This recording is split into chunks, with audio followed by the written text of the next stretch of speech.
Touch me, and I'll destroy you." Those words exploded into fragments as Lord Ryan's fingers deliberately caressed Queen Auren's hand before 300 horrified nobles. The Alpha King's legendary control didn't just crack, it shattered. Goblets burst like grenades. The orchestra's instruments snapped silent. Every flame in the great hall flickered as if Death himself had walked through the doors. And from Kaedin's throat came a sound that made ancient wolves drop to their knees. A growl that promised massacre. For 3 years he'd kept his distance, terrified the Shadowfire curse would burn his mate alive. But watching another man touch his untouched wife? His wolf erupted with centuries of suppressed fury, canines extending, eyes going midnight black. Princess Lyanna stumbled backward, whimpering. Marble cracked beneath his feet. "Well," Ryan purred with deadly satisfaction, still holding the Queen's trembling hand. "That's very interesting." The untouchable king was finally breaking, and everyone was about to discover what happened when gods lost control. Chapter 1. The Queen in Moonlight.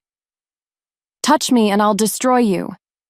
Those words echoed through Queen Auren's mind as she pressed her palms against the cold stone balcony. Below, her husband moved like death itself, swift, brutal, magnificent. The Alpha King Kaedin tore through his soldiers with calculated precision, and she couldn't look away. His shirt hung in tatters. Sweat gleamed on his bronze skin under the moonlight, and every muscle in his body sang with power that made her wolf whimper with need. Yet he wouldn't even glance up at her window. Not once in 3 years. "Your Majesty?" Sarah's voice drifted from behind her, soft as silk. "The evening meal is ready." Auren didn't turn. She watched Kaedin pin his lieutenant to the ground with one powerful arm, his canines flashing white in the darkness. The man who could tear through armies with his bare hands. The man who flinched when she entered a room. "I'm not hungry," she whispered. Down in the courtyard, Kaedin rose to his full height, 6 feet and 4 inches of lethal grace. His dark hair fell across his forehead, and those storm-gray eyes that haunted her dreams swept the training ground. Everyone else. Never her. As if she didn't exist. Her fingers tightened on the stone until her knuckles went white. 3 years of marriage. 3 years of sleeping in separate chambers. 3 years of wondering why the moon goddess would bind her to a man who treated her like poison. The servants whispered when they thought she couldn't hear. "The king despises his mate. She must have done something terrible. Maybe she's barren." That last one cut deepest of all. As the silence stretched between her and the courtyard below, Auren felt something crack inside her chest. Not her heart, that had broken long ago. Something deeper. Something that tasted like rage and loneliness mixed with desperate, foolish hope. "Sarah?" she said without turning. "What do you know about the curse?" The maid's sharp intake of breath was answer enough. "My lady, the truth." Auren finally turned, her silver gown catching the moonlight like armor. What curse keeps the Alpha King from his own wife? Sarah's face went pale as parchment. They say it's Shadowfire, Your Majesty. Ancient magic that destroys what it touches. And, if he claims his mate, Sarah's voice dropped to barely a whisper. She dies. Chapter 2. The Vow of Shadowfire. The castle corridors felt like a tomb at midnight. Auren moved through them like a ghost, her bare feet silent on the cold stone. Sleep had abandoned her hours ago, chased away by dreams of storm-gray eyes and words that cut deeper than blades. If he claims his mate, she dies. She paused outside the great library, where candlelight flickered beneath the heavy oak doors. Someone else couldn't sleep tonight.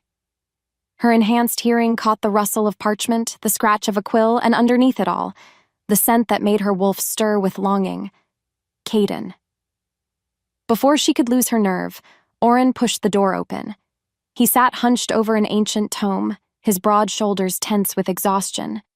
When he looked up, those gray eyes widened with something that might have been panic. Auren. Her name fell from his lips like a prayer. Or a curse. You shouldn't be here." "Where should I be?" she asked, stepping into the room. "In my empty chambers? Pretending I don't exist?" He stood so fast his chair toppled backward. "Go back to your room."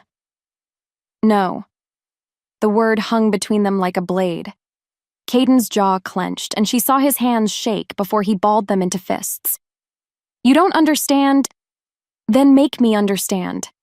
The words tore from her throat, raw with 3 years of silence. "Tell me why my own husband treats me like I'm made of glass. Tell me why you can't even look at me without flinching." Something dangerous flickered in his eyes. "Because if I look too long, I forget why I can't have you." The confession hit her like a physical blow. Her breath caught, and for a moment the space between them burned with everything they'd never said. "The shadow fire," she whispered. His face went stone cold. "Who told you? Does it matter?" She took another step forward, and he took one back. "Is it true? If you touch me, I die?" "Worse than death." His voice turned rough, broken. "I'd destroy your soul. Burn you from the inside out until there's nothing left but ash and regret." "How do you know?" The question hung in the air like smoke. Kaedin's control cracked just enough for her to see the anguish underneath, pain so deep it made her chest ache in sympathy. "Because I've done it before," he breathed. Chapter 3. The Weight of Loneliness. Dawn painted the castle walls in shades of gold and blood. Auren sat in her solar, staring at the empty cradle she'd never had the heart to remove. 3 years old now, crafted from moonwood and silver, blessed by the Pack's elders for children that would never come. The irony wasn't lost on her. Sarah bustled about the room, laying out gowns for the day's court sessions. The morning light caught the silver threads in the fabric, making them gleam like tears. "The blue one, Your Majesty?" Sarah asked. "It brings out your eyes." "What does it matter?" Auren murmured. "He won't see me anyway." "My lady—" A sharp knock interrupted them. Captain Thorne entered without waiting for permission, his weathered face grim. Behind him came a young messenger, dust-covered and breathing hard. "Urgent news from the eastern border, Your Majesty," Thorne said with a bow. The messenger stepped forward, his hands shaking as he held out a sealed letter. "From Lord Commander Garrett, Your Grace. The rebels, they're organizing." Auren's blood turned to ice as she broke the seal. The words swam before her eyes, each one a dagger to the heart. The untouched queen is the Alpha King's weakness. When we take her, his kingdom falls. "They know," she whispered. "Know what, Your Majesty?" Thorne moved closer, his hand instinctively moving to his sword hilt. Auren crumpled the letter in her fist. "They know he doesn't love me." Silence fell like a shroud. Even the servants in the hallway seemed to hold their breath. Because everyone knew the truth now. The queen who ruled beside the most powerful alpha in the realm was nothing more than a beautiful, untouchable ornament. "Double the guard," she ordered, her voice steady despite the chaos in her heart. "And summon the council. If they want to use me as a weapon against my husband." She stood, silver gown flowing around her like liquid starlight. In the mirror across the room, she caught sight of herself, crown of gold, eyes like storms, and a smile sharp enough to cut. "Then let's make sure they know exactly what kind of queen they're dealing with." As the silence stretched after her words, something shifted in the room, not just among the servants and guards, but deeper, in the very foundations of the castle, as if the moon herself had heard a queen's declaration of war. What followed was a day that would change everything, though none of them knew it yet. The rebels thought they'd found Kaedin's weakness, but they'd awakened something far more dangerous, a queen who had nothing left to lose. Chapter 4. The Moon Banquet. "She can't even give him an heir." The words sliced through the crystal chandeliers like poison wrapped in silk. Lady Meredith's voice carried just enough volume to reach Auren's ears, and everyone else's within 20 feet of the high table. Auren's fingers tightened around her goblet of wine. The golden liquid trembled, betraying the storm brewing beneath her practiced smile. Around her, the moon banquet continued in all its glittering cruelty. Foreign dignitaries, neighboring alphas, and their perfectly fertile mates all gathered to celebrate the goddess's blessing, the blessing that had apparently forgotten about her. 3 years, whispered Lord Brennan to his wife. Not even a miscarriage to show for it. Maybe the king's bloodline is too pure for her common wolf, Lady Evelyn replied with a titter. Each word was a blade between her ribs. Auren kept her chin high, her crown steady, but inside her wolf whimpered like a wounded pup. She could feel every gaze in the great hall, some pitying, others mocking, all of them dissecting her failure as a queen, as a woman. At the head table, Kaedin sat like a statue carved from winter itself. His jaw was set in that familiar hard line, his storm-gray eyes fixed on some point beyond the dancing nobles. He wore midnight black velvet that made his dark hair gleam under the candlelight, and every inch of him radiated the lethal grace of an apex predator. He hadn't looked at her once all evening. Not when she'd entered wearing the silver gown that had taken 3 seamstresses a month to create. Not when the court musicians played their wedding song. Not even when Lady Meredith's cruel laughter echoed off the vaulted ceiling. The silence between them stretched like a chasm filled with 3 years of unspoken words. "Your Majesty," purred a voice beside her. Lord Ryan of the Eastern Territories slid into the seat that should have been reserved for Kaedin's beta. "You look radiant tonight." Auren forced her lips into a smile that felt like broken glass. "Lord Ryan, how kind of you to say." He was handsome in the way that dangerous men often were. Golden hair, green eyes that promised sin, and a smile that had charmed its way into a dozen beds across the realm. Tonight, that smile was focused entirely on her. "I confess I've been watching you all evening," he murmured, leaning close enough that his breath warmed her ear. Such poise in the face of adversity.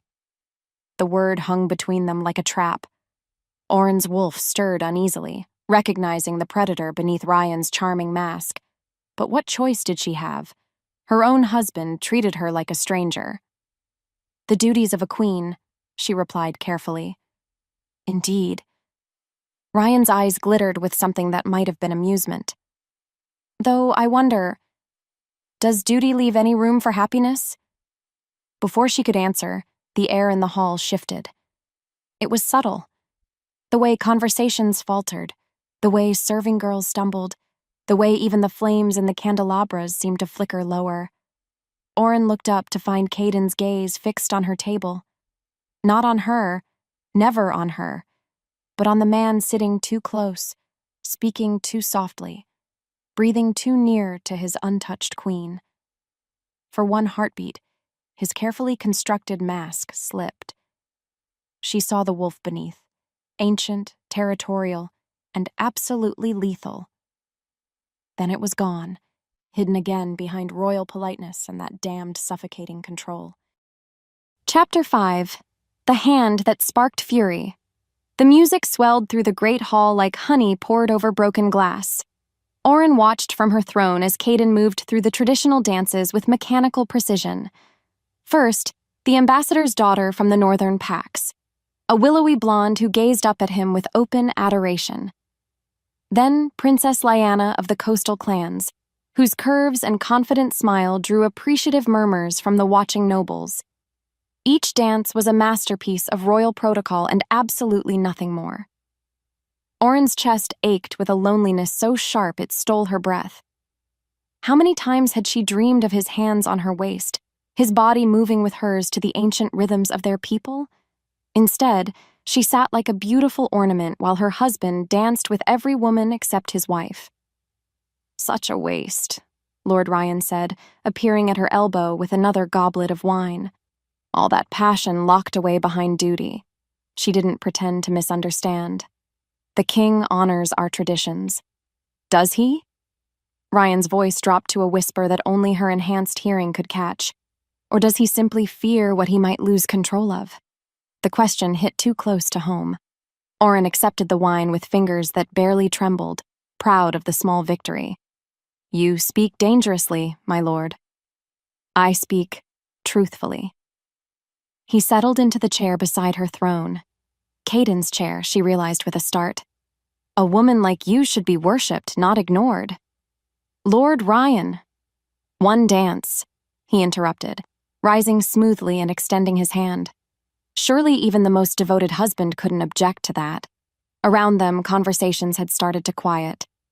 She could feel the weight of every gaze in the hall, the anticipation crackling through the air like lightning before a storm. To refuse would be an insult to a visiting lord. To accept. Auren placed her hand in his. The moment their skin touched, the world exploded into chaos. A goblet shattered somewhere across the hall. The orchestra stumbled to a discordant halt, and from the dance floor came a sound that raised every hair on her arms, a low, rumbling growl that seemed to vibrate through the very stones of the castle. Kaedin stood frozen in the center of the floor, Princess Lyanna's hand still resting on his arm. But his eyes, those storm-gray eyes that never looked at her, were locked on their joined hands with an intensity that made her wolf cower. "Well?" Rian murmured, his fingers tightening around hers. "That's interesting." The air in the hall grew thick, oppressive. Candle flames flickered as if touched by an unfelt wind. And Kaedin. Kaedin looked like he was fighting not to tear the entire room apart with his bare hands. His control was fracturing. For 3 years, she'd watched him maintain that infuriating composure.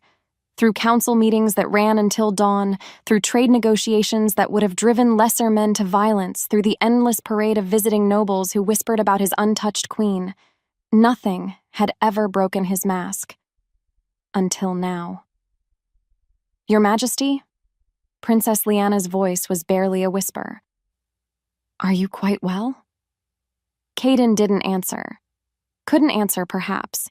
His jaw was clenched so tight, Auren could see the muscle jumping beneath his skin. His hands had curled into fists, and she caught the glint of partially extended claws. The shadow fire was stirring.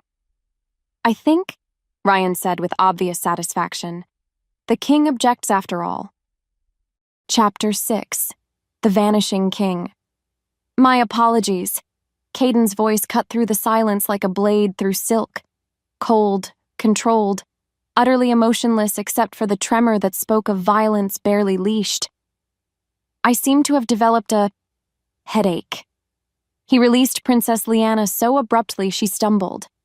Without another word, without a glance at his queen or his court, the Alpha King turned and walked from the great hall.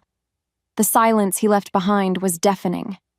Auren sat frozen on her throne, Ryan's hand still warm around hers, watching her husband disappear through the massive oak doors. Around them, 300 of the realm's most powerful nobles stared in shock. The king had just abandoned his own banquet, because another man had touched his wife. "Well," Ryan said softly, his thumb stroking across her knuckles, "I believe we have our answer." But Auren barely heard him. Her wolf was howling inside her chest, torn between triumph and devastation. For one moment, just one, Kaedin had lost control. For one moment, the careful mask had slipped and she'd seen the truth underneath. He did want her. The knowledge should have felt like victory. Instead, it felt like drowning. "Your Majesty?" Princess Lyanna approached the throne with careful steps.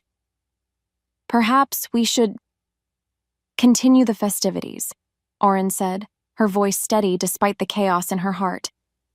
She gently extracted her hand from Ryan's grip and rose from her throne.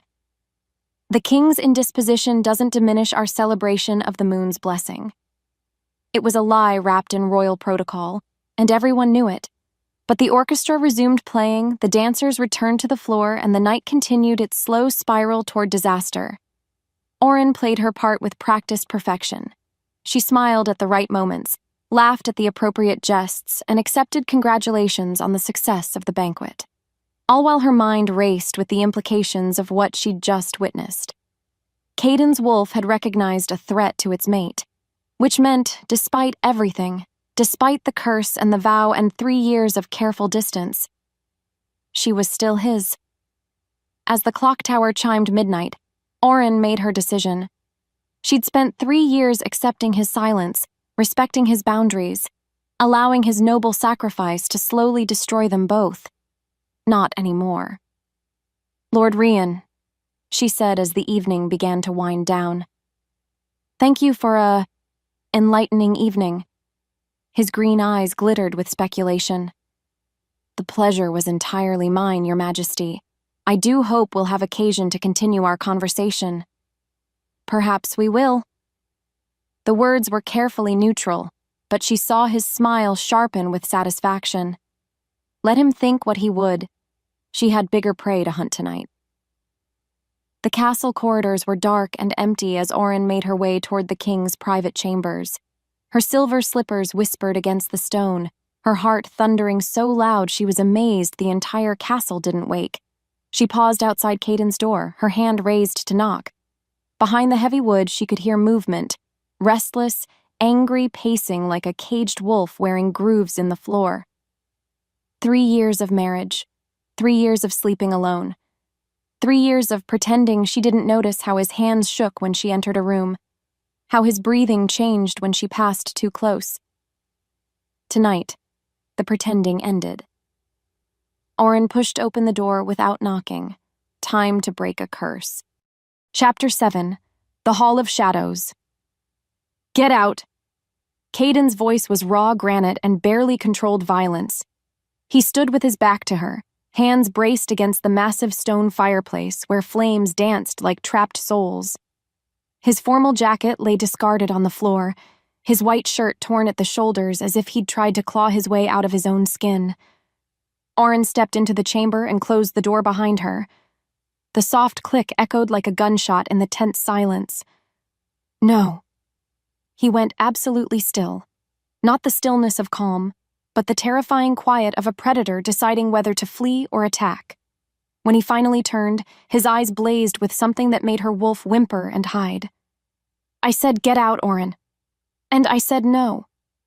She lifted her chin, meeting his fury with her own. 3 years, Kaedin. 3 years of silence. 3 years of watching you dance with every woman except your wife.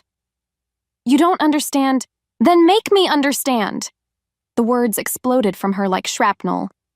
"Tell me why you married me if you never intended to touch me. Tell me why you flinch when I enter a room. Tell me why watching another man hold my hand nearly made you tear apart your own banquet hall." Something cracked in his expression. "Because I wanted to kill him." The confession hung between them like a blade. Auren's breath caught as she saw the truth written in every line of his body. The clenched fists, the rigid shoulders, the way his chest rose and fell like he'd been running for miles. "Good," she whispered. His eyes widened in shock. "Good?" "Yes, good." She took a step closer, and he took one back. "Because for 3 years, I've been dying inside. For 3 years, I've wondered if you felt anything at all for the woman the moon bound to your soul. Too much." The words came out strangled. "I feel too much." "Then why?" "Because if I touch you, you die." The roar shook dust from the ancient stones. Kaedin's control finally shattered completely, and she saw what he'd been hiding beneath all that careful composure. Pain. Guilt. A grief so deep it had carved hollows beneath his eyes. And love. Desperate. Consuming. Terrifying love. "The shadow fire," she breathed. "Don't." He backed toward the window, putting as much distance between them as possible. "Don't say it like it's just a word. You have no idea what it means." "Then tell me." She followed him step for step, and his breathing turned ragged. "Tell me about the curse that keeps you from your own wife." "It's not a curse." His laugh was broken glass and bitter wine. "It's justice." "For what?" "For what I did to you the first time." The words hit her like a physical blow.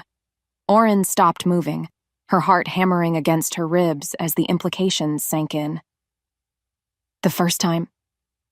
Kaedin's head fell back against the stone wall. When he looked at her again, his eyes held centuries of pain. You've died in my arms 6 times, Auren. 6 lifetimes. 6 different faces. 6 different names, but always the same soul. His voice cracked. Always the same ending. The room spun around her. That's impossible. Is it? He pushed off the wall, and she saw the exact moment his restraint snapped completely. Tell me you don't remember the dreams. Tell me you don't wake up screaming sometimes, with the taste of smoke and blood in your mouth. She couldn't. Because she did remember. Fragments mostly, flashes of other times, other places. A man with storm-gray eyes who looked at her like she held his entire world in her hands, right before everything burned. If your vow was love, she whispered, then why does it feel like punishment? The question broke something in him. Kaedin crossed the room in 3 strides and slammed his hands against the wall on either side of her head, caging her in. This close, she could see the gold flecks in his gray eyes, could smell the wild storm scent that made her wolf sing with recognition. Because loving you is a disease, he growled, and I'm the poison that kills the cure. You're wrong. Am I? His face was inches from hers now, his breath warm against her lips. Every lifetime I swear I'll be stronger. Every lifetime I tell myself I can resist the pull. And every lifetime what? Every lifetime I fall harder than the last. Chapter 8. The High Seer's Vision. She's telling the truth. The voice came from the shadows near the chamber door, ancient and weighted with power that made the air itself bow in reverence. High Seer Melian stepped into the firelight like a ghost given form, silver hair flowing past her waist, eyes the color of starlight, and skin marked with the ritual scars of one who walked between worlds. Kaedin spun away from Auren so fast he nearly stumbled. Melian? How long have you been— Long enough. The seer's gaze moved between them like she was reading a story written in the space where their souls touched. Long enough to see the threads of fate pulling tight again. Auren's hand went to her throat, where her pulse hammered like a trapped bird. What do you mean? The curse is awakening, child. Melian moved closer, and with each step, the temperature in the room seemed to drop. I can smell it on both of you.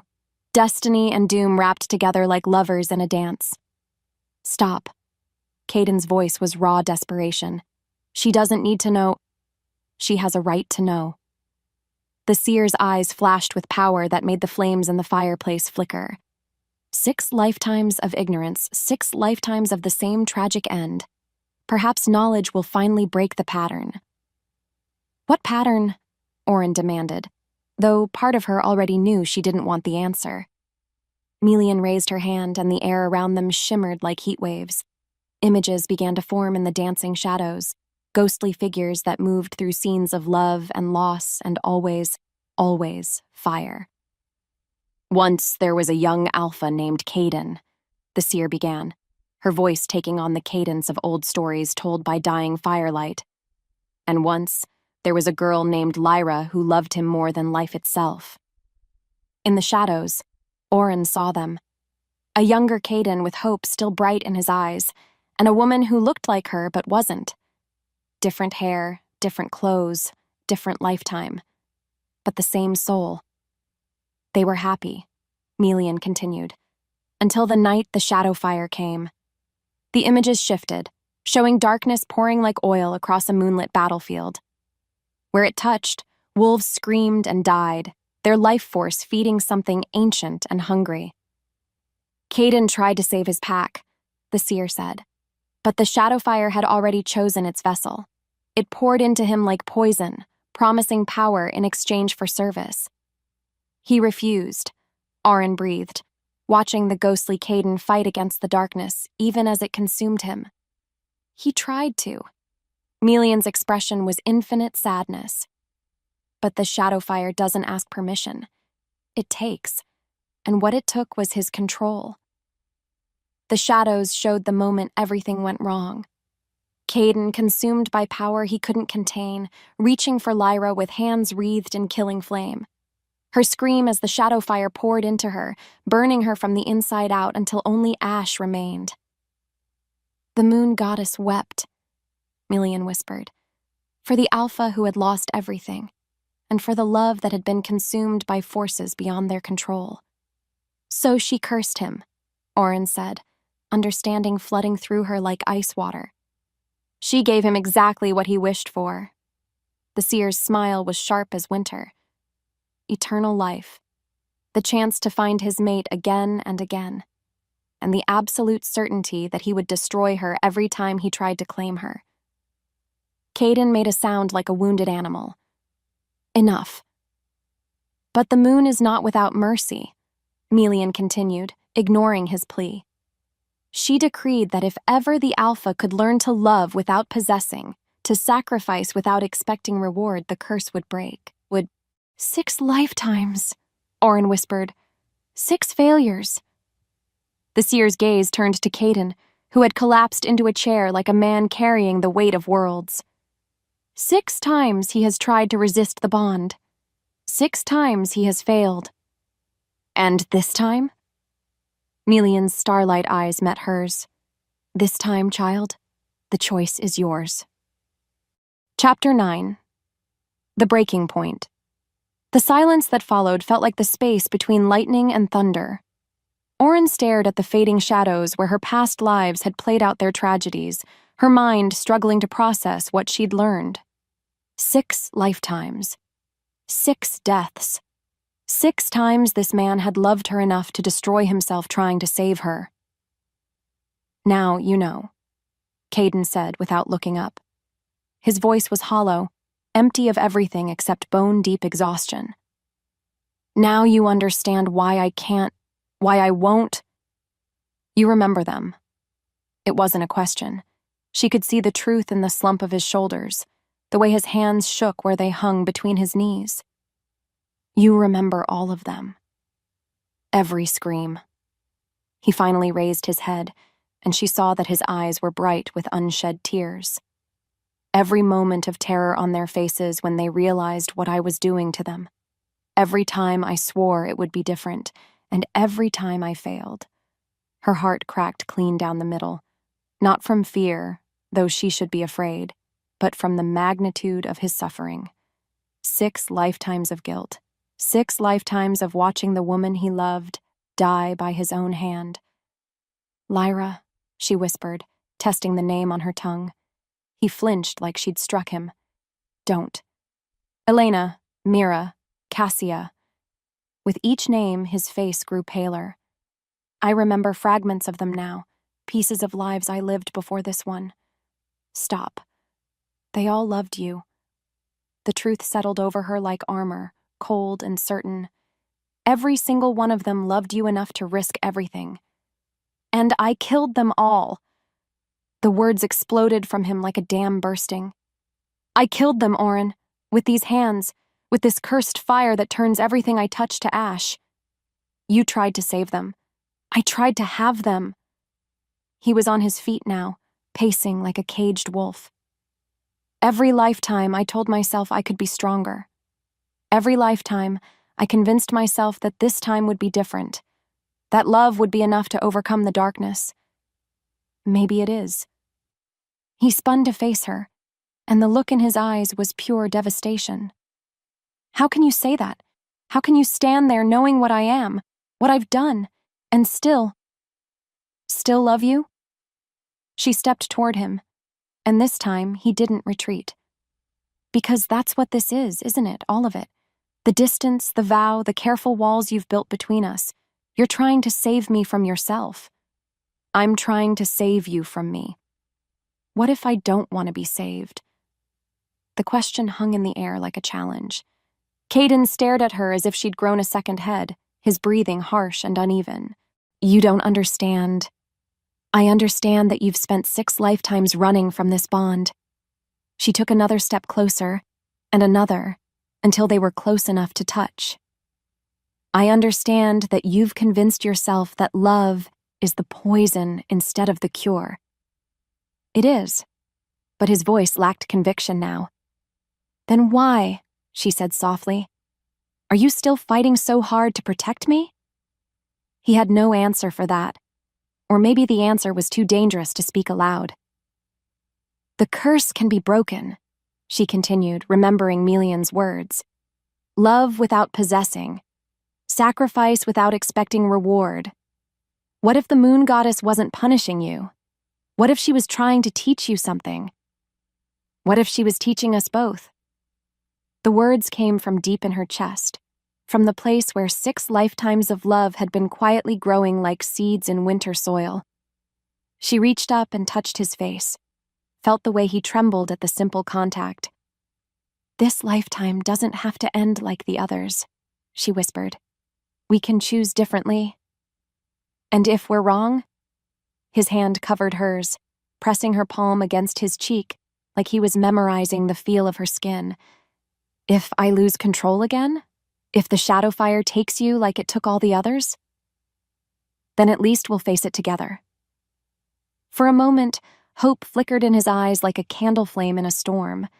Then reality crashed back, and he pulled away from her touch. "I won't risk it," he said, and the finality in his voice was like a door slamming shut. "I won't risk you. That's not your choice to make. It's the only choice I have left." Auren watched him retreat behind his walls again, watched him lock away everything he'd just revealed. But it was too late now. She'd seen the truth, all of it. The love, the fear, the desperate hope he tried so hard to hide. The curse could be broken, the pattern could change. She just had to figure out how to save them both before fate decided their time was up. Again. Chapter 10. Shadows in the Court. "The Queen is his weakness." General Thalian's voice carried through the abandoned tower like poison dripped in honey. Moonlight slanted through broken windows, casting his scarred face in silver and shadow as he faced the man who would help him topple a kingdom. Lord Ryan smiled, all predatory grace and hidden daggers. "Weakness suggests she has power over him. From what I witnessed at the banquet, she has quite the opposite." "You're wrong." Thalian moved to the window, his weathered hands clasped behind his back. Below them, the castle slept in blissful ignorance of the treason brewing in its towers. "I've served Kaedin for 20 years. I've seen him face down armies without flinching, but put that woman in danger. And he loses control." Ryan's green eyes glittered with understanding. "The shadow fire awakens." "Exactly." Thalian turned back to his co-conspirator, and in the moonlight his expression was carved from winter stone.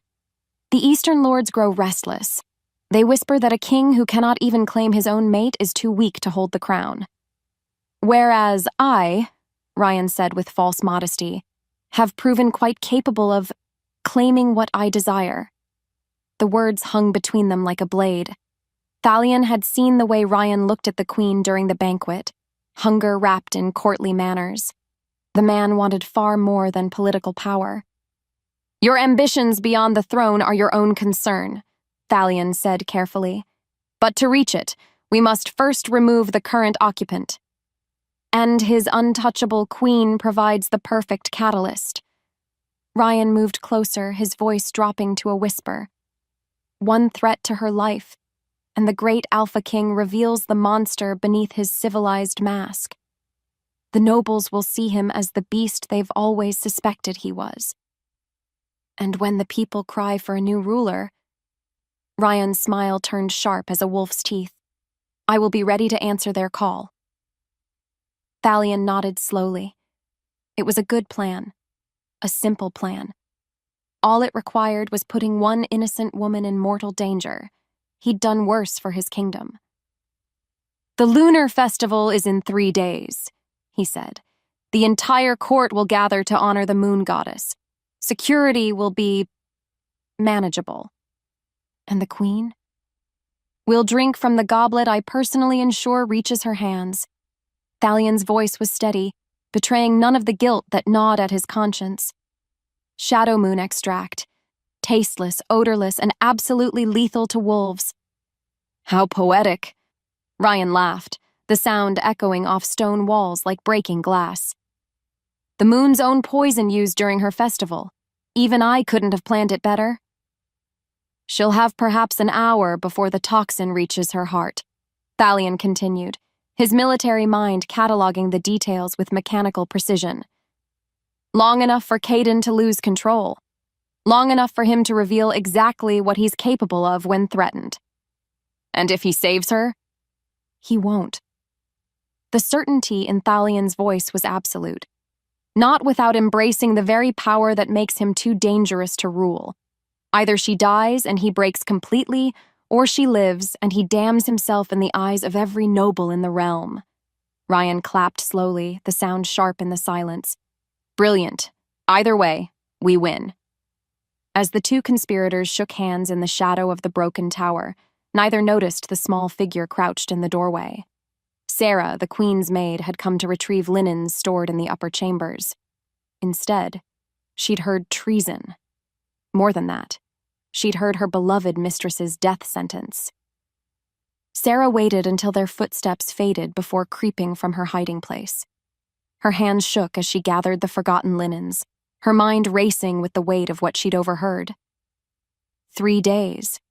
She had 3 days to warn the queen, if she could find the courage to speak words that might start a war. Chapter 11, The Lunar Festival. To the moon's eternal blessing.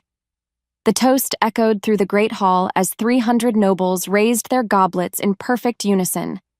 Above them, silver banners caught the candlelight like captured starfire, and the ancient crest of the moon goddess watched over the celebration with eyes that seemed to see straight through to the soul. Auren lifted her own goblet, the crystal catching the light and throwing rainbows across her silver gown. The wine inside was a deep burgundy that reminded her uncomfortably of blood, but she pushed the thought away. Tonight was about gratitude, about honoring the divine force that bound all wolves to their truest nature, even if that nature came with curses. Beautiful, Lord Ryan murmured beside her, though his gaze wasn't on the decorations. The moon's light pales beside your radiance, your majesty. She offered him a polite smile while scanning the crowd for Kaedin. Her husband stood near the high table, magnificent in midnight blue velvet that made his dark hair gleam like obsidian. For once, his storm-gray eyes weren't carefully avoiding her. Instead, they tracked her every movement with an intensity that made her wolf purr with satisfaction. The king seems attentive tonight, Ryan observed, following her gaze. Perhaps our conversation yesterday helped him remember certain priorities, she replied carefully. It was true. Something had shifted between them in his chambers. The walls were still there, the careful distance maintained, but underneath it all was a new awareness, a recognition that they were both tired of fighting a war that only hurt them both. Your Majesty? General Thalion appeared at her elbow, his weathered face creased with what looked like genuine concern. You seem pale tonight? Perhaps you should rest before the ceremonial blessing? I'm perfectly fine, General. But even as she said it, Auren felt a strange flutter in her chest. Nothing alarming, just a momentary breathlessness that passed as quickly as it came. If you're certain. Thalion's eyes held hers for a beat too long. Though I do hope you'll join us for the midnight toast. It wouldn't be the same without our beloved queen. Something in his tone made her wolf stir uneasily, but before she could analyze the feeling, the orchestra struck up the opening notes of the ritual dance. Around them, couples moved onto the floor in graceful pairs, their movements telling the ancient story of the moon's courtship of the earth. Shall we? Ryan extended his hand with that charming smile that never quite reached his eyes. Auren hesitated, glancing once more toward Kaedin. He'd gone very still, his attention fixed on them with laser focus. Even across the crowded hall, she could feel the weight of his stare like a physical touch. Why not? She said, placing her hand in Ryan's. But as they moved onto the dance floor, that strange flutter in her chest returned. Stronger this time, accompanied by a heat that had nothing to do with the press of bodies around them. Are you quite well? Ryan asked as she stumbled slightly on a turn. Just the wine, she murmured, though she'd barely touched her goblet. I'm not used to drinking so early in the evening. Perhaps we should get you some air. But Auren shook her head, determined not to show weakness. Around them, the other dancers spun and swayed to the hypnotic rhythm, their faces blissful with religious ecstasy. This was the most sacred night of their calendar, when the moon's power ran strongest through every wolf in the kingdom. So why did she feel like something was trying to claw its way out of her chest? "The blessing!" someone called out as the dance reached its crescendo. "Time for the ceremonial blessing!" The crowd surged toward the altar where High Seer Melian waited, her silver hair flowing like moonbeams as she raised her hands for silence. But Auren couldn't move, couldn't think past the fire spreading through her veins like molten metal. "My lady?" Ryan's voice seemed to come from very far away. "You're burning up." She tried to answer, tried to tell him something was wrong, but her throat had closed to a pinprick. Around her, the celebration continued in blissful ignorance while she suffocated from the inside out. Then she caught Kaedin's eye across the hall, saw him take one look at her face and go absolutely rigid with terror. "Auren!" Her name tore from his throat like a battle cry. But it was too late. The fire in her veins reached her heart, and Queen Auren collapsed in a pool of silver silk while 300 nobles watched in horror. The moon's festival had become a funeral. Chapter 12. The wolf unleashed, "Move!" Kaedin's roar shattered the stunned silence as he carved through the crowd like a force of nature. Nobles scattered before him, their horrified faces blurring past as he dropped to his knees beside Auren's still form. She lay crumpled on the marble floor, her silver gown spread around her like spilled starlight. Her lips had turned blue, her breathing so shallow he had to press his ear to her chest to hear the faint flutter of her heartbeat. "What happened?" he demanded, his hands hovering over her body, desperate to help, but terrified to touch. "She just collapsed," Lord Ryan said, his face the picture of concerned innocence. "One moment we were dancing, the next, poison." The word came from High Seer Melian, who knelt on Auren's other side with her fingers pressed to the queen's throat. Her starlight eyes blazed with fury as she met Kaedin's gaze. "Shadow moon extract, designed specifically to target wolf physiology." The words hit him like physical blows. "How long does she have?" "Minutes, perhaps. The toxin is already shutting down her organs." Around them, the great hall had descended into chaos. Some nobles pushed closer, desperate to see what was happening to their queen. Others backed away in terror, recognizing the look that was beginning to creep across their king's face. The look of a man with nothing left to lose. "Can you heal her?" Kaedin's voice was steady, but Melian could see the shadow fire beginning to stir beneath his skin like smoke beneath glass. "Not here. Not with this many people." The seer's expression was grim. The healing magic required would be extensive. "Then clear the hall." "My lord." General Thalion stepped forward, his face a mask of professional concern. "Perhaps it would be better to move the queen to her chambers." "I said clear the hall." Kaedin's head turned toward his most trusted general, and for a moment, something flickered in those storm-gray eyes. A recognition, a suspicion. Then Auren's breathing hitched, and all thought fled except the need to save her. "Everyone out!" he roared, the alpha command in his voice making every wolf in the hall drop their gaze in automatic submission. "Now!" They fled like leaves before a hurricane, all except Ryan, who lingered at the edge of the room with poorly concealed satisfaction, and Thalion, whose hand had moved to rest on his sword hilt.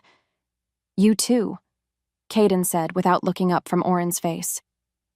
"My king," Thalion began, "if there's been an attempt on the queen's life, security protocols demand, I know exactly who tried to kill my wife." The words were spoken quietly, conversationally, but they carried a weight that made the very air tremble.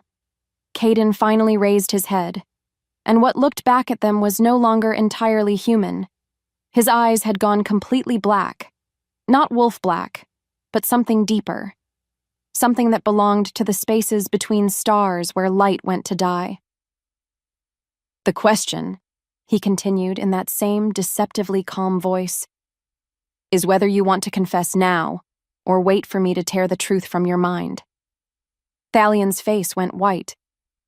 "My lord, I don't know what you're suggesting." Shadow moon extract. Kaedin rose to his feet with liquid grace, and the temperature in the room plummeted. Tasteless, odorless, lethal to wolves, military grade, the kind of poison that requires connections to acquire. "You're overwrought," Thalion said, backing toward the exit. "The shock of seeing your wife." "My wife is dying." The shadow fire was fully awake now, crackling around Kaedin's hands like black lightning. "And you're going to tell me who helped you kill her?" "I would never—" Kaedin moved faster than thought. One moment he was kneeling beside Auren. The next his hand was wrapped around Thalion's throat, lifting the general off his feet like he weighed nothing at all. 20 years, he said, his voice distant with something that might have been grief. 20 years you've served at my side. And this is how you repay that trust? "The kingdom," Thalion gasped, clawing at the fingers crushing his windpipe. "She makes you weak. She makes me human." The distinction was important, because what happened next was anything but human. Kaedin's power exploded outward like a shockwave. Every piece of glass in the hall shattered simultaneously. The marble floor cracked beneath their feet. And Thalion simply came apart, his scream cutting off as the shadow fire consumed him from the inside out. When the black flames died, there was nothing left but ash. "Magnificent," Ryan breathed from his place by the door. "I knew you had it in you." Kaedin turned those bottomless black eyes on him, and Ryan's smile faltered. "You're next," the king said simply. But Ryan was already running, his footsteps echoing down the corridor as he fled the monster he'd helped to wake. Behind him, Kaedin sank back to his knees beside Auren's still form, the shadow fire fading to leave only a broken man cradling his dying wife. "I swore to protect you," he whispered against her hair. "I swore on everything sacred that I wouldn't let anyone hurt you." Her pulse was barely a flutter now, her skin cold as winter stone.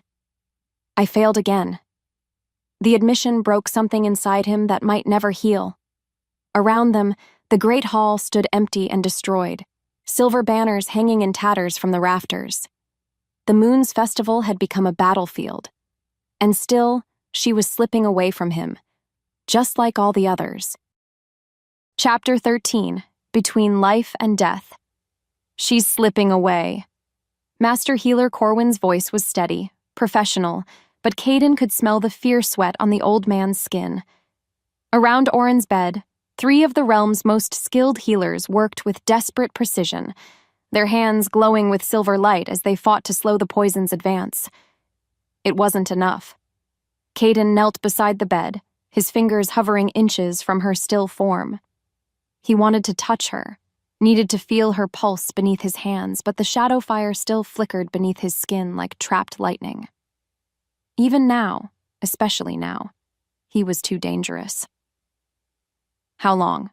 he asked, though he already knew the answer. "An hour, perhaps less." Corwin's hands trembled as he worked, sweat beading on his forehead despite the cool night air. "The shadow moon extract has reached her heart, without intervention." The healer's words trailed off, but the silence spoke volumes. Auren was dying, and all their skill couldn't save her. "Leave us." "My lord," I said, "leave us." The alpha command in his voice made every healer step back involuntarily. "All of you. Now." They fled like ghosts in the darkness, leaving only the sound of Auren's labored breathing and the whisper of wind through the open windows. Moonlight poured into the chamber like liquid silver, bathing her still form in ethereal radiance that made her look like a sleeping angel, an angel he was about to lose. 6 times, he whispered to the empty room. 6 times I've knelt beside your deathbed. 6 times I've watched the light fade from your eyes. The shadow fire pulsed in response to his anguish, eager to be unleashed. It whispered promises in his mind, power enough to tear through dimensions, to rewrite the very laws of nature. He could save her, it crooned. All he had to do was stop fighting his true nature. All he had to do was claim what was his. Moon goddess, he breathed, his voice breaking on the words. If you can hear me, if you have any mercy left in your divine heart. Above them, the full moon seemed to pulse with hidden light. Take me instead. The offer hung in the silver darkness like a prayer made flesh. Kaedin pressed his forehead to the edge of the bed, close enough to Auren's hand that he could feel the heat radiating from her fevered skin. 7 lifetimes I've failed her. 7 lifetimes of watching her die because of what I am. His voice cracked completely. End it, please. Let me trade my life for hers. The shadow fire recoiled at his words, recognizing the one thing it couldn't corrupt: genuine self-sacrifice. For a moment, the room held its breath, suspended between mortal desperation and divine possibility. Then Auren's breathing hitched, and her pulse fluttered like a dying butterfly. No, he whispered, finally reaching for her hand. The moment their skin touched, the shadow fire surged, but he held it back through sheer force of will. No, you don't get to leave me. Not again. Not when I finally understand. Her fingers were ice cold, her lips tinged blue with approaching death. But underneath the poison's chill, he could still feel the warmth of her soul, the same brilliant light that had drawn him across 7 lifetimes. I love you, he said to her sleeping face. Not because you're my mate, not because the moon bound us together.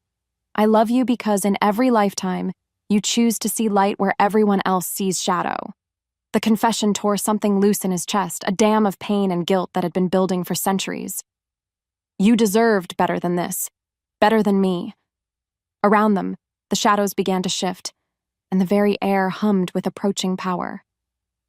But Kaedin was lost in his vigil, pouring everything he had into keeping her tethered to life through will alone. He didn't notice the figure materializing in the corner of the room. Not until she spoke. Chapter 14. The goddess appears. She deserves the truth. The voice was silver bells and distant thunder, honey poured over steel. Kaedin's head snapped up to find a woman standing in the streaming moonlight, tall, luminous, with hair like spun starlight and eyes that held the wisdom of eternity. The moon goddess herself.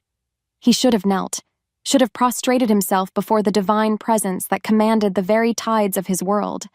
Instead, he moved to shield Auren's body with his own, prepared to fight a goddess if necessary. Stay away from her. Luna's laugh was the sound of wind chimes in a gentle breeze. Even now, you would protect her from me? How beautifully futile. I won't let you take her. Take her? The goddess stepped closer, her bare feet making no sound on the stone floor. Oh, my broken king. You still don't understand, do you? Kaedin's jaw clenched. Understand what? That I never wanted to take her from you. Luna's expression softened with something that might have been maternal affection.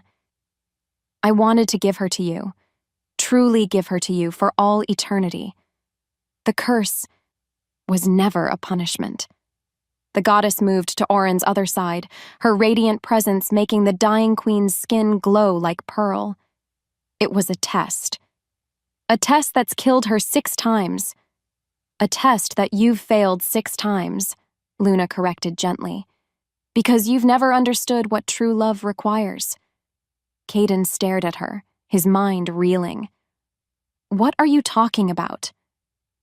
Love without fear, the goddess said simply. Love that chooses faith over control. Love that accepts the possibility of loss without letting that possibility rule it. You're saying I should have claimed her? The words came out strangled. You wanted me to risk her life? I wanted you to trust her strength. Luna's hand hovered over Auren's heart, and for a moment the queen's breathing steadied. 6 lifetimes. You've made the same choice. You've chosen your fear over her agency, your guilt over her love. I was protecting her. You were protecting yourself. The truth hit like a physical blow. From the pain of loss, from the possibility of failure, from having to live with the consequences of love. Kaedin's hands clenched into fists. The shadow fire is part of you, Luna interrupted. Not a curse to be feared, but a power to be mastered. Do you think I would bind you to a mate you were destined to destroy? Do you think so little of my wisdom? Then why? The question tore from his throat like a wounded animal's cry. Why does it burn her? Why does it hurt her every time I try to claim the bond? Because you're not claiming the bond, the goddess said with infinite patience. You're trying to possess her, there's a difference. The words hung in the silver air like revelation. Kaedin felt something crack inside his chest. Not breaking, but opening. Like a door he'd kept locked for 7 lifetimes finally swinging wide. The shadow fire responds to intent, Luna continued. When you reach for her with desperation, with the need to own and control and keep, it becomes a weapon. But when you reach for her with love that asks for nothing in return, it becomes a gift. The understanding flooded through him like dawn breaking over a long winter. The curse wasn't about the shadow fire at all. It was about learning to love without possession, to give without expectation, to choose trust over fear. She's dying, he whispered, looking down at Auren's pale face. Yes. Luna's expression was infinitely sad. The poison will take her within minutes. Unless I claim her. Unless you choose her. The distinction was crucial. Not because you need her. Not because you can't bear to lose her, but because you trust her to choose you in return. Kaedin's heart hammered against his ribs. And if I'm wrong, if the shadow fire still burns her, then you'll face that together. Luna's smile was radiant. As equals, as partners, as 2 souls who chose love over fear. That's the test? That's the test. The goddess began to fade, her form becoming translucent in the moonlight. Choose, my broken king. Fear or faith, control or love, the old pattern or a new beginning. Luna, wait! But she was already gone, leaving only the scent of night-blooming jasmine and the weight of an impossible choice. Chapter 15. The Deadly Choice. Alone with his dying wife, Kaedin felt the full weight of 7 lifetimes pressing down on his shoulders. The choice should have been impossible. Everything he knew, everything he'd learned through centuries of failure, screamed at him to maintain distance, to let her die as she'd died before rather than risk burning her alive with his touch. But looking at her now, silver hair spread across the pillow like spilled moonlight, face peaceful in approaching death, he finally understood what Luna had been trying to teach him. Love wasn't about keeping someone safe. Love was about believing they were strong enough to face danger with you. Auren, he whispered, his hand hovering over her heart. I need you to hear me. Her breathing was so shallow now, it barely stirred the air. The poison had reached its final stage, shutting down her organs one by one. In minutes, maybe less, she would be gone. Just like all the others. Unless he chose differently. I'm going to claim you, he said, his voice steady despite the terror coursing through his veins. I'm going to mark you as my mate, knowing it might kill us both. Because I finally understand that love isn't about protecting you from everything, including myself. The shadow fire stirred at his words, but it felt different now. Not the hungry, possessive force he'd always feared, but something deeper. Something that recognized the difference between taking and giving. I love you, he continued, his hand finally settling over her heart. Not because I need you, not because I can't live without you. I love you because you're brave enough to face 7 lifetimes of this curse and still choose to fight for us. Her pulse fluttered beneath his palm, so faint he might have imagined it. "Let me love you," he whispered, trembling as he felt the bond between them stirred alive. "Even if it kills me." For a moment, nothing happened. Then Auren's eyes fluttered open, silver as moonlight and surprisingly clear. "Then let it," she breathed, her voice barely audible but filled with absolute certainty. The words hit him like lightning, she'd heard. Despite the poison, despite being on the threshold of death, she'd heard his confession and chosen to answer. "Auren, do it." Her hand found his, fingers intertwining with desperate strength. "Claim me, mark me. Whatever happens next, we face it together. The shadow fire will be what we make it." Her smile was radiant despite her weakness. "I trust you, Kaedin. I trust us." The faith in her voice shattered the last of his resistance. With trembling hands, he cradled her face and leaned down to press his lips to hers. The moment they kissed, the world exploded into silver and shadow. The bond ignited like a star-going nova, pouring through both of them with intensity that should have been agony. But instead of burning, the shadow fire wrapped around them like silk, protective rather than destructive, claiming rather than consuming. Because for the first time in 7 lifetimes, Kaedin wasn't trying to possess her. He was choosing to trust her. As the mark bloomed on her throat, intricate silver and black that proclaimed her as his mate, Auren's breathing deepened. Color returned to her cheeks. The poison that had been killing her was consumed by the very fire that had once promised her destruction. "How?" Kaedin gasped, pulling back to stare at the miracle in his arms. "Because you finally learned the difference," she whispered, her hand covering the mark on her throat. "Between love and fear." Around them, the chamber filled with silver light as Luna's blessing washed over them like gentle rain. The curse was broken, the pattern ended, and for the first time in 7 lifetimes, they had a future that belonged entirely to them. Chapter 16. The Marking. The blood moon rose like a crimson eye above the castle walls. Kaedin felt it calling to him through the open windows. Ancient, primal, demanding. This was the night when the barriers between worlds grew thin, when magic ran strongest through every drop of wolf blood in the realm. The night when destiny could finally be claimed. "Do you feel it?" Auren whispered from where she lay in his arms, her voice still weak from the poison but growing stronger with each passing moment. "The moon?" He pressed his lips to her temple, breathing in her scent. Moonflowers and starlight, now touched with something deeper. Something that belonged to him. "Yes. It's calling to us." She was right. The crimson light pouring through the windows seemed to pulse in rhythm with their heartbeats, creating patterns of shadow and flame that danced across their skin. But more than that, Kaedin could feel the shadow fire responding to the lunar pull, no longer wild and destructive but controlled, purposeful, ready. "The mark," he said, his fingers tracing the silver and black pattern that had bloomed on her throat. "It's not complete." Auren's hand covered his, pressing his palm against the delicate tracery. "Because you haven't fully claimed me yet." The words sent fire racing through his veins. For 7 lifetimes he'd denied himself this moment. For 7 lifetimes he'd watched her die rather than risk the claiming that would bind their souls forever.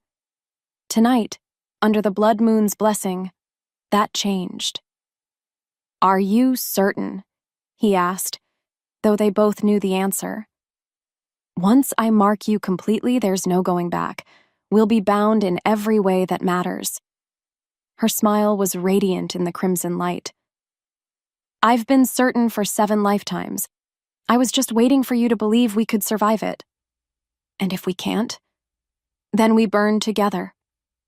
Her fingers tangled in his dark hair, pulling him down until their foreheads touched. "No more fear, remember? No more what-ifs." He closed his eyes, feeling the truth of her words settle into his bones. The fear was still there, would probably always be there, but it no longer ruled him. In its place was something stronger. Faith in the woman who'd chosen him despite everything. Trust in the bond that connected their souls across time itself. "Under the blood moon," he murmured against her lips. "Under the blood moon," she agreed. When he kissed her this time, the world didn't just explode, it ignited. The shadow fire erupted from both of them simultaneously, silver and black flames dancing around their bodies like living things. But instead of burning, the fire felt like coming home, like two halves of the same soul finally remembering how to be whole. Kaedin's fangs extended as the wolf in him recognized its mate, its equal, its other half. When he bit down on the junction of her neck and shoulder, completing the mark that had been started in desperation, Auren's cry of ecstasy echoed off the stone walls. The bond snapped into place with the force of a thunderclap.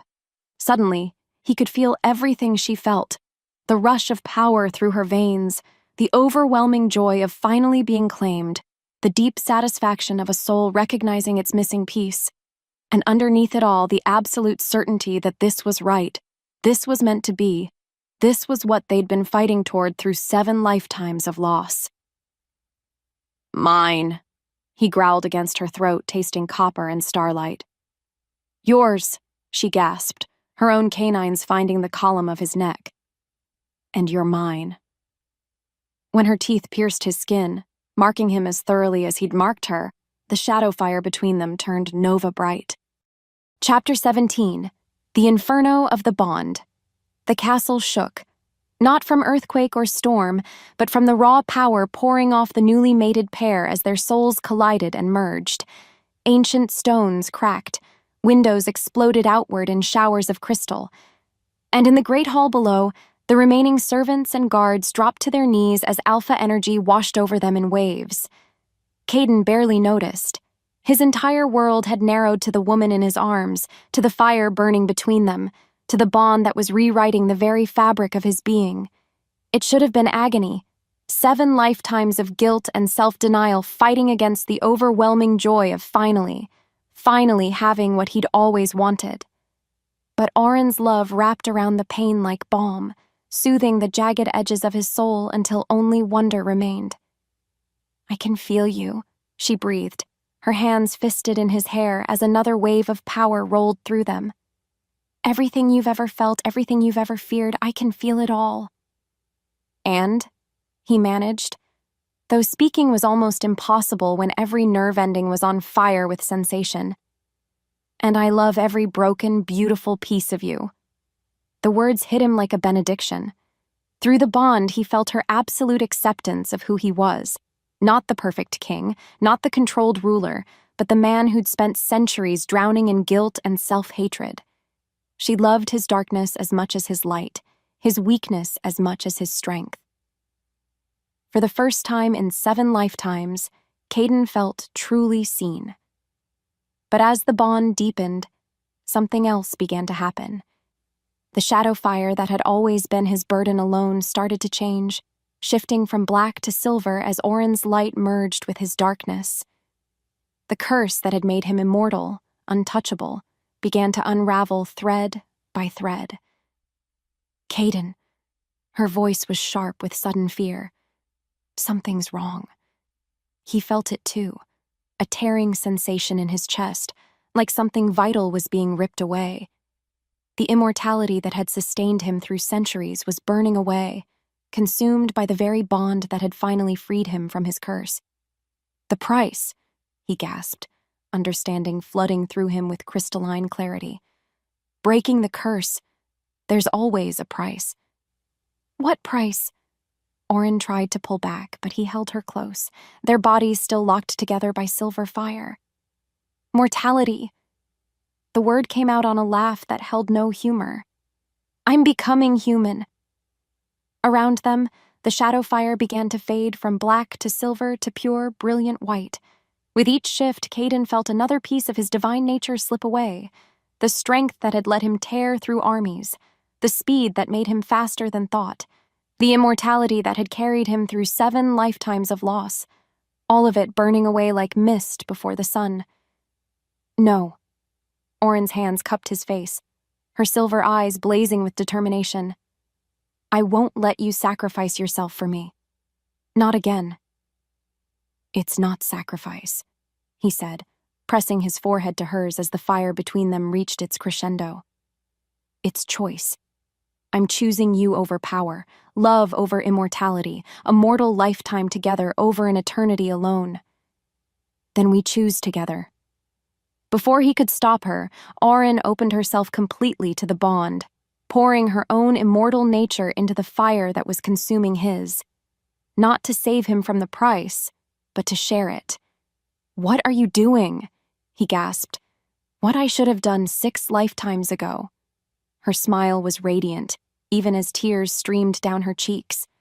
"I'm choosing you too." The white fire erupted around them one final time, so bright it turned the blood moon silver. When it faded, they collapsed together onto the bed, their bond complete and their immortality spent. They were mortal now, fragile, human in all the ways that mattered. And for the first time in centuries, that felt like freedom. Chapter 18. The Fall of the King. Silence. After the inferno of the claiming, after the thunder of breaking curses and the symphony of merging souls, the quiet felt almost deafening. Kaedin lay sprawled across the bed, his breathing shallow and labored, his face pale as moonlight. Mortal. The word echoed through Auren's mind as she gathered him into her arms, cradling his head against her chest. She could feel the change in him through their bond.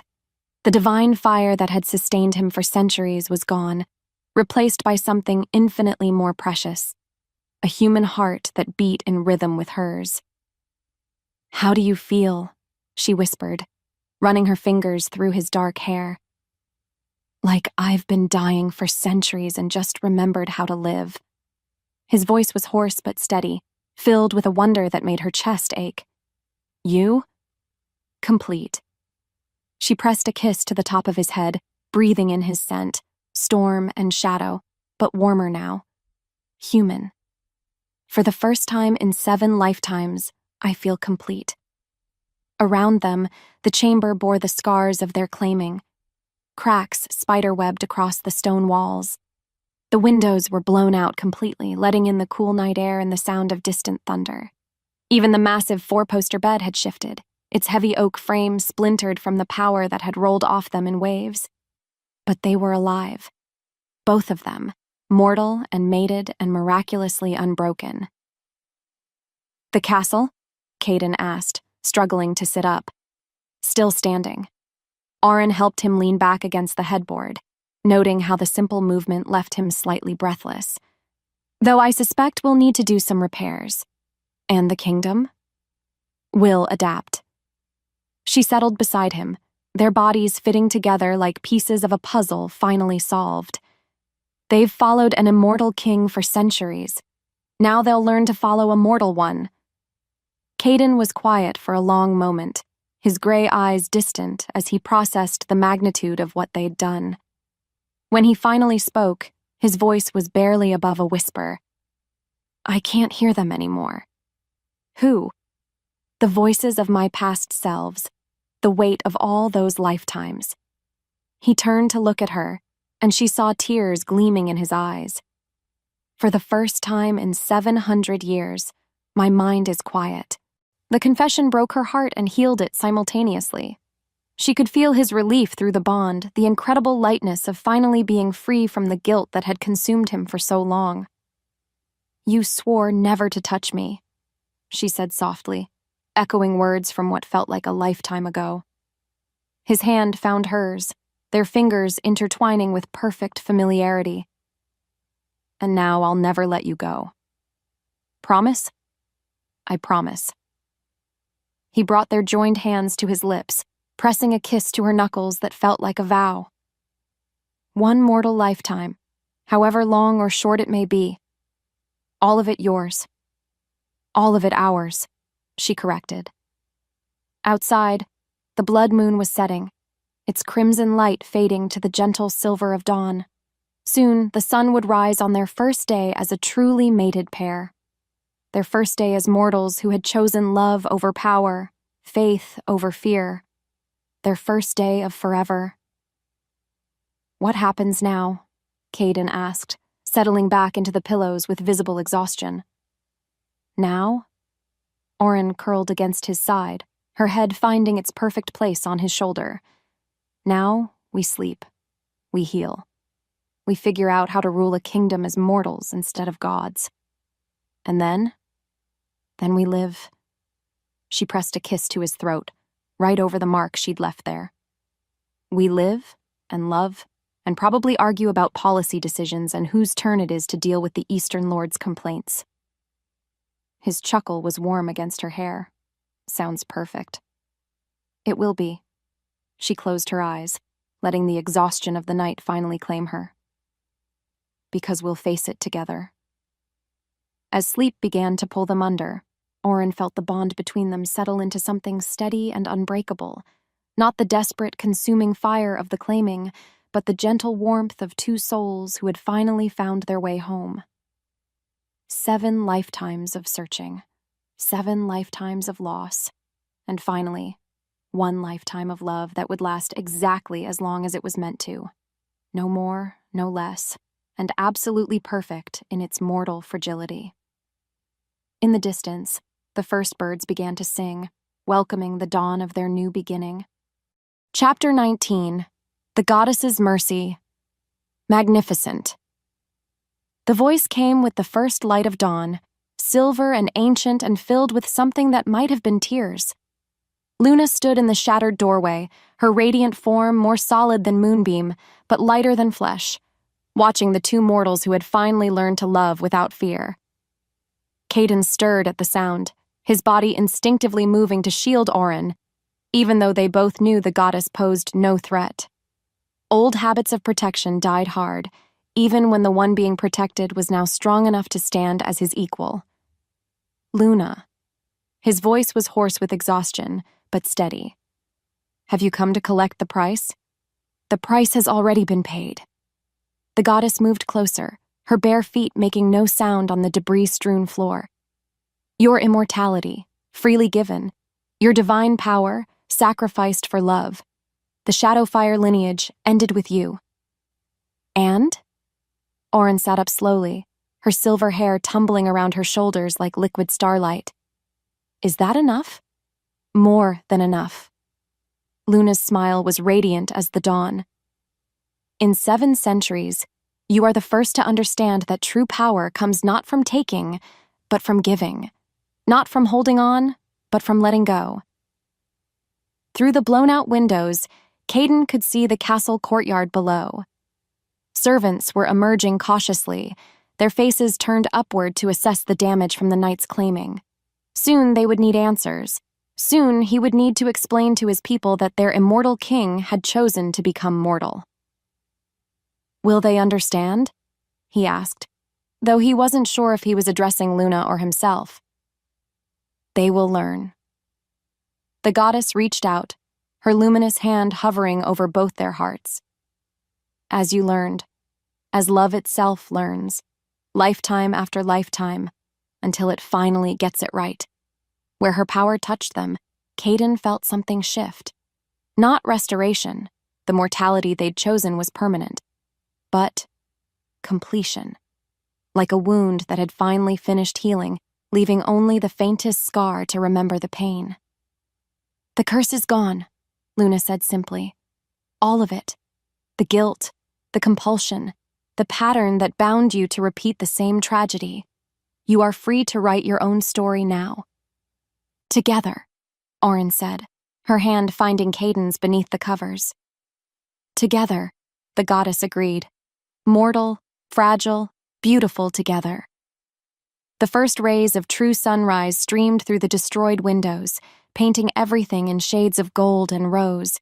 In that gentle light, Luna began to fade, her divine presence withdrawing as the natural world reclaimed its dominance. "Will we see you again?" Auren called out. Luna's laughter was the sound of wind through silver bells. "Every full moon, child. Every time you look up at the night sky and remember that love is stronger than fear. I'll be there." And then she was gone, leaving only the scent of night-blooming jasmine and the promise of a new day. Chapter 20. The Rebuilding of the Realm. 6 weeks after the blood moon claiming, King Kaedin stood before his assembled council with calloused hands and tired eyes. The hands were new, soft palms roughened by the work of rebuilding, both castle and kingdom. The exhaustion was older, deeper, the kind that came from learning to rule with wisdom instead of power, persuasion instead of command. Mortality, it turned out, was more work than immortality had ever been. The Eastern Lords have agreed to the new trade agreements, Lord Commander Garrett reported, his weathered face showing barely concealed amazement. They say they've never seen such reasonable terms from the Crown. Reasonable terms benefit everyone, Auren said from her place at Kaedin's right hand.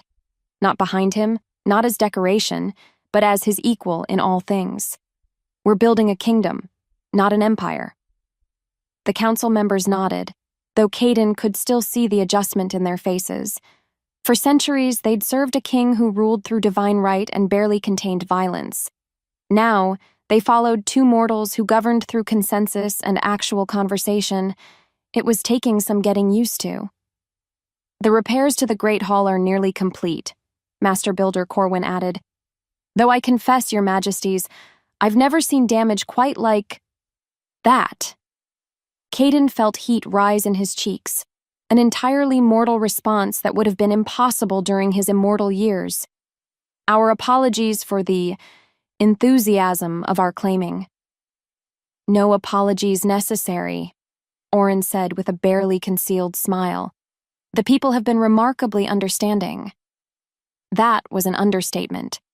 In the weeks following the blood moon, their subjects had watched their immortal king become gloriously, undeniably human. They'd seen him struggle with mortal fatigue, laugh with genuine humor instead of royal politeness, and argue policy points with his queen like any married couple working through disagreements. Instead of losing respect for their rulers, the people had fallen in love with them. The harvest reports are promising, Captain Thorne, newly promoted after Thalion's treachery, continued. And there's been no further trouble from the rebel factions. It seems Lord Ryan's departure has ended that particular threat. Ryan had fled the kingdom the night of the claiming, apparently deciding that a mortal king and queen might actually be more dangerous than an immortal one. Word had reached them that he'd taken refuge in the far territories, where his charming smile would have to work considerably harder to earn him power. Any other business? Kaedin asked, noting the way his counselors' gazes kept drifting to Auren with barely concealed curiosity. They'd all noticed the changes in their queen, the new glow to her skin, the way she'd started refusing wine at state dinners, the protective hand she occasionally placed over her still flat stomach when she thought no one was looking. But none of them were brave enough to ask the question directly. I believe that concludes our agenda, Lord Garrett said diplomatically. Then we're adjourned. Kaedin rose, offering his hand to help Auren from her chair, a gesture that would have been unthinkable when divine power made such courtesies unnecessary. Thank you all for your service. As the counselors filed out, murmuring among themselves about trade routes and tax assessments, Kaedin found himself marveling at the ordinariness of it all. 6 weeks ago, his word had been law because he was literally unkillable. Now, his suggestions carried weight because people had chosen to trust him. The difference was everything. Regrets? Auren asked, reading his expression with the ease of their bond. None. He turned to face her fully, noting the way the afternoon light caught the silver threads in her hair. You? Only that it took us 7 lifetimes to get here. She moved into his arms, fitting against him with perfect familiarity. But I suppose some lessons are worth the wait. Through the windows, they could see their people going about their daily lives. Merchants hawking wares, children playing in the courtyard, guards walking their posts with easy competence. A kingdom at peace, ruled by love instead of fear. It was everything they'd never dared to dream. Chapter 21. The Birth of Peace. Are you going to tell them, or shall I? Auren's voice held laughter as she watched Kaedin pace their private solar like a caged wolf. For the past week, he'd been practically vibrating with barely contained excitement, and she was amazed the entire castle hadn't figured out their news yet. "Tell them what?" he asked, though his grin gave him away completely. That their mortal king and queen are about to give them an heir. She placed her hand over the subtle curve of her belly, where new life grew strong and healthy beneath her heart. The child conceived under the blood moon, just as the old prophecies said it would be. Kaedin crossed the room in 3 quick strides, dropping to his knees beside her chair and placing his hands over hers. Through their bond, she felt his wonder, his joy, his absolute amazement that they were being allowed this miracle. "A baby," he whispered, as if saying it too loudly might break the spell. "Our baby." She covered his hands with her free one, marveling at the calluses that marked him as a working king rather than a distant ruler. "The first child born to our line in over a century. The first who will grow up knowing love instead of curse. Boy or girl? Does it matter?" "Not even a little." He pressed his forehead to her stomach, his voice muffled against the silk of her gown. "As long as they're healthy, as long as they're ours." "They will be."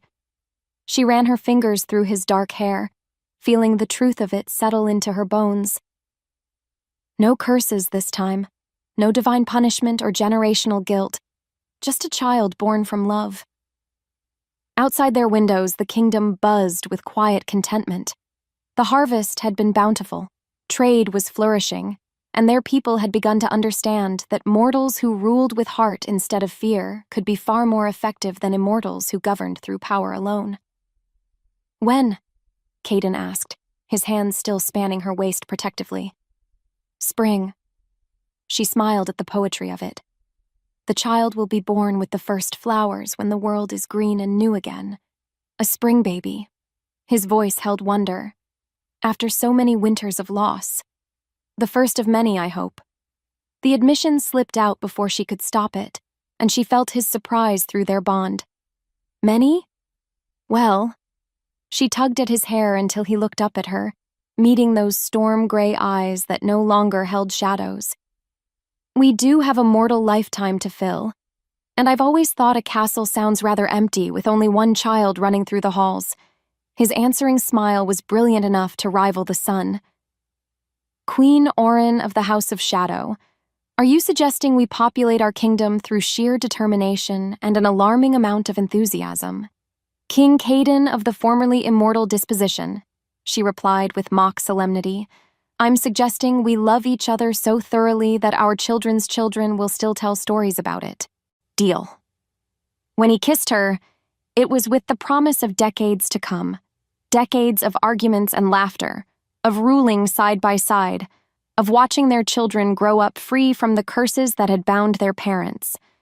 Decades of being gloriously, perfectly human together. As if summoned by their joy, a gentle breeze stirred through the solar, carrying the scent of the gardens below. In a few months, those same gardens would bloom with spring flowers. By summer, they would echo with a child's laughter. And in the years that followed, their love story would become legend, not because it was perfect, but because it was real. Not because they were immortal, but because they'd chosen each other again and again in this lifetime and in all the ones that mattered. The Alpha King who learned to love without fear. The Queen who chose faith over safety. And the kingdom that flourished under their mortal, breakable, absolutely unshakable devotion. Some stories, Auren thought as she settled into her husband's arms, were worth waiting 7 lifetimes to tell properly. This was one of them. Chapter 22. The Years of Gold. 23 years had passed since the blood moon claiming, and the lines around Auren's eyes told the story of every laugh, every tear, every moment of joy they'd shared. She traced those same lines on Kaedin's face as he slept beside her, marveling at how mortality had transformed them both. Silver threaded through his dark hair now, and his hands bore the honest scars of a king who worked alongside his people rather than commanding from above. He was beautiful in his aging, more beautiful perhaps than he'd ever been as an immortal.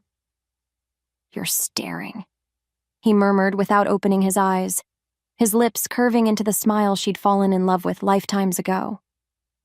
"I'm admiring," she corrected, settling back into the curve of his arm. "There's a difference." He pressed a kiss to the top of her head, breathing in the scent that had remained constant through all their changes, moonflowers and starlight, home and forever. "What time is it?" "Nearly dawn." She gestured toward the windows, where the first pale light was beginning to chase away the darkness. "Galen will be here soon for his morning ride." Their son had inherited his father's love of early mornings and his mother's inability to sit still. At 22, Prince Galen was everything they'd hoped for: strong but gentle, confident but humble, with storm-gray eyes that held wisdom far beyond his years.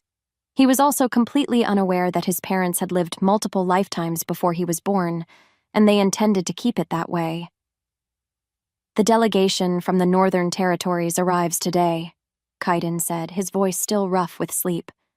"I know." Auren smiled against his chest. "Galen's nervous about leading the negotiations.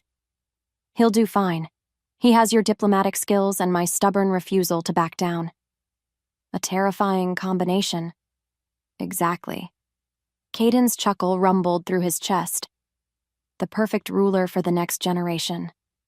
Through their windows, they could see the kingdom waking up around them. Smoke rising from chimneys, shopkeepers opening their doors, children running through the streets with the boundless energy of youth. A realm at peace, prosperity built on the foundation of a love that had conquered death itself. "Do you ever miss it?" Auren asked quietly. "The power? The immortality?" "Never." His answer was immediate, certain. "Not once in 23 years have I regretted choosing you over eternity." "Even when your back aches after a long day in the saddle?" "Especially then." He shifted to look at her properly, those gray eyes soft with contentment. "Because my aching back means I spent the day riding among our people instead of floating above them. It means I'm human enough to feel pain and joy and every beautiful, messy emotion in between." "And when we're gone?" The question hung between them, not morbid, but practical. They were mortal now, middle-aged, their time together finite in a way it had never been before. "When we're gone," Kaedin said softly, "Galen will rule with the lessons we've taught him. Our people will remember that love conquered fear. And somewhere, in some other lifetime, two souls will find each other again and have the chance to get it right from the beginning." "You think we'll find each other again?" "I know we will." He pressed his forehead to hers. "Some bonds transcend mortality. Ours is one of them." Outside, they could hear Galen's voice calling to the stable master, young and eager, and filled with the confidence of someone who'd never known anything but love and acceptance. Their legacy, their gift to the future, their proof that some stories really could have happy endings. Chapter 23, The Child of Two Worlds. "Tell me the story again." Prince Galen's voice carried across the castle's highest tower, where father and son had come to watch the sunset paint the kingdom in shades of gold and crimson. At 22, the prince was tall and strong, with his father's build and his mother's expressive eyes, but tonight he looked younger, like the child who'd once begged for bedtime stories about brave knights and magical kingdoms. "Which story?" Kaedin asked, though he already knew the answer. "The one about the cursed king and the brave queen. The one about how love conquered death itself." Kaedin smiled, settling back against the stone parapet. Over the years, the story of their claiming had become legend. Not the truth of multiple lifetimes and divine curses, but a simpler tale of a king who learned to love without fear and a queen who chose faith over safety. It was close enough to the truth, and far safer for his son to believe. "Once upon a time," he began, the familiar words flowing like music, "there was a king who carried darkness in his heart. As he spoke, Galen listened with the rapt attention he'd shown as a child, even though he'd heard this story hundreds of times. But tonight felt different. Tonight, there was something weighted in the telling, as if Kaedin was passing down more than just a story. The king believed his darkness would destroy anything he loved, Kaedin continued, watching the last rays of sunlight gild his son's hair. So he built walls around his heart, thinking isolation was protection. But the queen saw through his walls, Galen added, picking up the familiar refrain. She did, because love always sees truth, even when we try to hide it. Kaedin's gaze drifted to the window where Auren could be seen in their solar, her silver hair catching the lamplight as she worked on correspondence. The queen understood that the king's darkness wasn't a curse to be feared, but a wound to be healed. With love, Kaedin confirmed. Not the desperate, possessive kind that takes and hoards, but the generous kind that gives without expectation. The kind that says, I trust you to be strong enough to face whatever comes. Galen was quiet for a long moment, his young face thoughtful. When he finally spoke, his voice held a maturity that made Kaedin's chest swell with pride. Is that why you and Mother are so different from other rulers? Different how? You actually like each other. Galen grinned, the serious moment broken by his infectious humor. Most royal marriages are political alliances, but you two still look at each other like you're sharing secrets. We are sharing secrets, Kaedin said softly. The secret that real love isn't about finding someone perfect, but about choosing to see someone clearly and loving them anyway. The secret that the strongest bonds are forged not in passion, but in the decision to stay, day after day, year after year. Even when it's hard? Especially when it's hard. Kaedin turned to meet his son's gaze directly. Galen, when you rule after us, and you will rule well, remember this. The moon's curse was never darkness. It was love waiting to be proven. I don't understand. You will, Kaedin promised. When you find your mate, when you discover the person who makes you want to be better than you are, you'll understand that love isn't about protection. It's about trust. It's about believing in each other's strength instead of fearing each other's weakness. The sun had set completely now, leaving them in the gentle darkness of early evening. Below them, the castle glowed with warm light, and in the distance, they could hear the sound of music drifting from the great hall where the evening's festivities were beginning. I hope I find what you and Mother have, Galen said quietly. You will. Kaedin placed a hand on his son's shoulder, feeling the solid strength there, not just physical but emotional. The kind of strength that came from being raised by parents who'd learned that love was courage, not fear. But more than that, I hope you recognize it when you do. I hope you're brave enough to choose it, even when it seems impossible. Was it impossible? For you and Mother? Kaedin thought of 7 lifetimes of loss, of curses and divine tests, and the long, painful journey to understanding what love really meant. For a while, he said simply, but the best things usually are. Chapter 24, The Eternal Night. 50 years. 50 years of mortal marriage, of shared laughter and quiet tears, of ruling side by side through prosperity and hardship alike. 50 years of proving, day after day, that love chosen freely was stronger than any bond forged by divine decree. Now, as Auren sat in their private garden under the light of a full moon, her hair silver white and her hands marked by decades of honest work, she marveled at how perfectly right it all felt. Regrets? Kaedin asked, settling beside her on the stone bench they'd placed here decades ago. His voice was softer now, weathered by age, but still capable of making her heart skip like a young girl's. Only one, she said, taking his hand in hers and marveling at how their fingers still fit together perfectly. Oh? I regret that it took us 7 lifetimes to get here. She turned to smile at him, noting the way moonlight caught the silver in his hair and made his storm-gray eyes shine. Think of all the time we wasted being afraid. Not wasted, he corrected gently. Invested. Each lifetime taught us something we needed to know. Such as that love isn't possession, that trust is braver than protection, that choosing each other every day is more powerful than any divine bond. Around them, the garden bloomed with night-flowering jasmine, filling the air with the scent that had perfumed their first kiss as mortals. In the distance, they could hear the sounds of their kingdom settling into peaceful sleep, children being tucked into bed, lovers sharing quiet conversations, families safe and content under their rule.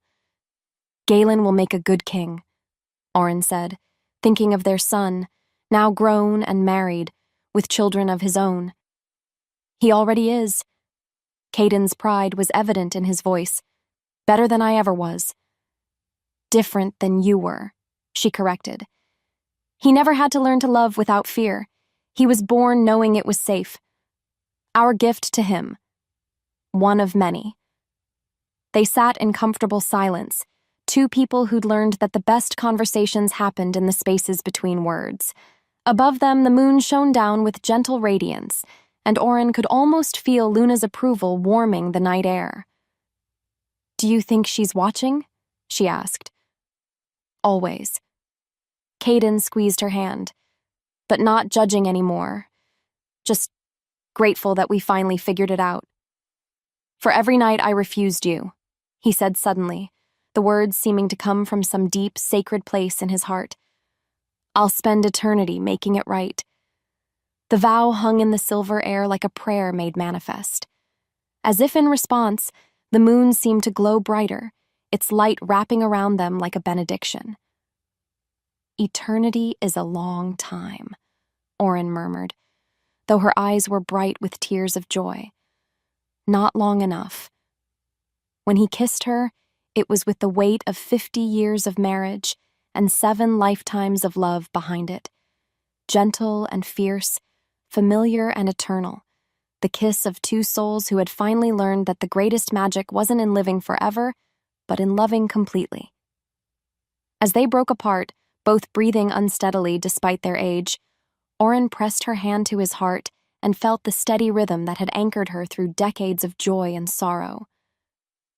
"Promise me something," she whispered. "Anything. Promise me that when our time comes, we'll go together. No more lifetimes of searching, no more years of being apart." "I promise." His voice was steady, certain. "This lifetime, the next, and all the ones that follow. Together." Above them, the moon glowed brighter still, and somewhere in the distance, a nightingale began to sing, a sound like silver bells and distant thunder, like the voice of the goddess herself blessing their eternal vow.